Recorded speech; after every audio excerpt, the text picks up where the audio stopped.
Good morning, everyone, and thank you for tuning again on the Engine Builder Show. On today's episode, we'll be talking about how to build a strong marketing strategy that works for your business. If you like the sound of that, then sit back, relax, and enjoy the show.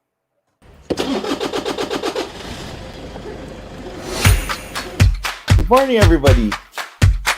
There was always a ton to learn.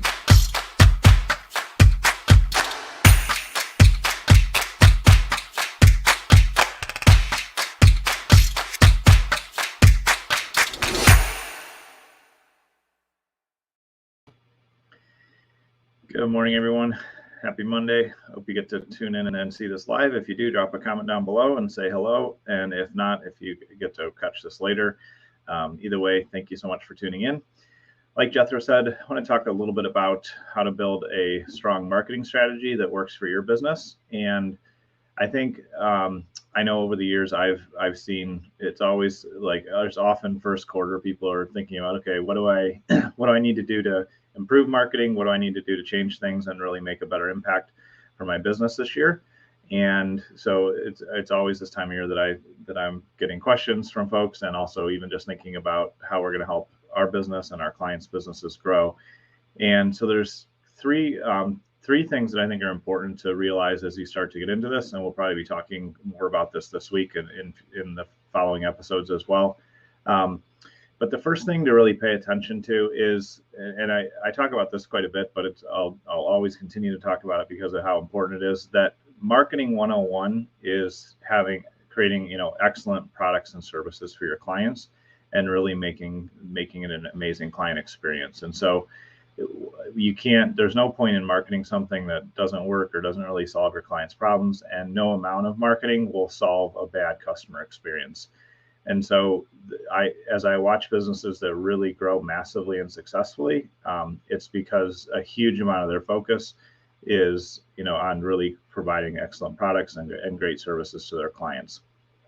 I have one client who tripled their business in 2021, went from a million to almost 3 million, and their sole focus was improving the customer journey and improving the client experience and just delivering better products and services to their clients. And so while there are a million strategies and techniques and channels, and there are many good things out there on the marketing front, the first and most important, and honestly in some senses maybe one of the simplest things to really focus on is just really improving that experience, delivering higher quality products and services, thinking about what it's like to be your customer as they first engage with you, get follow-up, get communication, and ultimately begin to work with you and go through the whole process.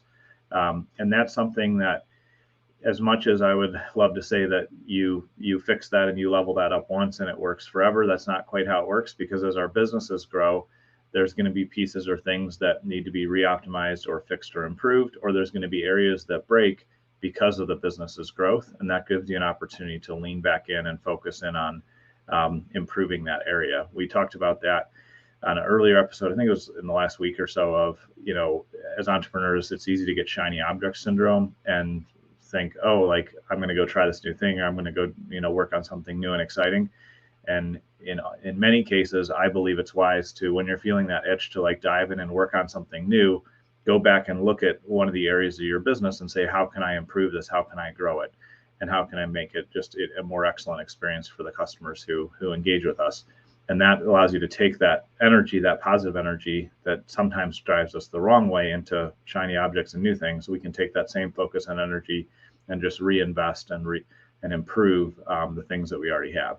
So that's the first thing, is just really make sure you focus on realizing marketing 101 is providing excellent products and services, and the rest becomes a lot easier after you do that.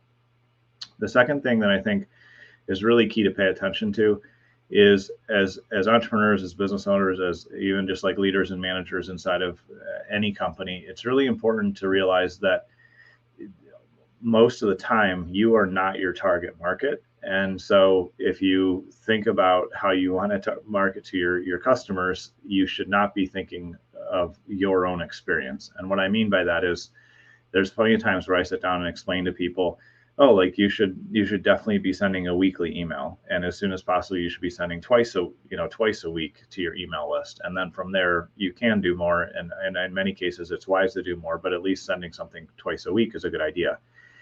And I can't tell you how many times I've explained that and explained best practices in just one channel, their email marketing, and had an entrepreneur go, oh, I would never do that to my customers. I get so much email, I wouldn't want to be bombarded like that.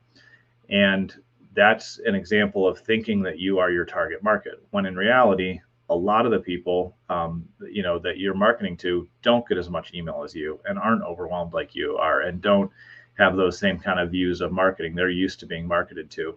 And the more consistently you market to them, the more effective it's going to be. So instead of making the assumption that your target market is just like you, I would definitely encourage you to go out and survey your clients and see what they really think. Have more conversations. Continue just to deepen that relationship with your audience, because then you're going to be able to tell what's effective for them, what they like, and what is actually useful. Back to just the one example, because there's obviously so many different marketing channels we can use. I often have people say, oh, I love getting your daily emails. And when they say that, it's because I'm branded in their inbox. They get to read, what I'm sharing and what I'm thinking about, and I get to continue that relationship. And just by communicating on a daily basis, even when I don't have a massive promotion going on or other things like that, just sharing what's going on, it makes it a lot easier to then promote something when there isn't a marketing event, or there is something that I want people to come to, because they're used to hearing from me.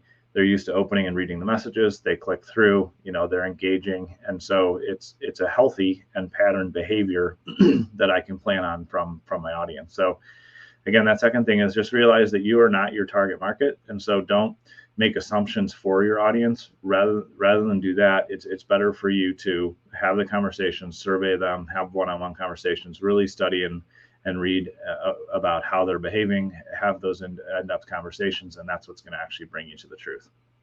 So that's the second thing. And the third thing, now kind of having those foundational pieces in place of realizing that marketing 101 is providing amazing, products and services.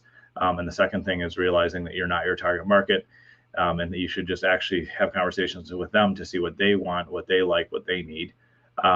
The third thing is to break things down into quarterly themes for yourself. So think about in the first quarter of your business, what are people in your target market typically thinking about January, February, and March?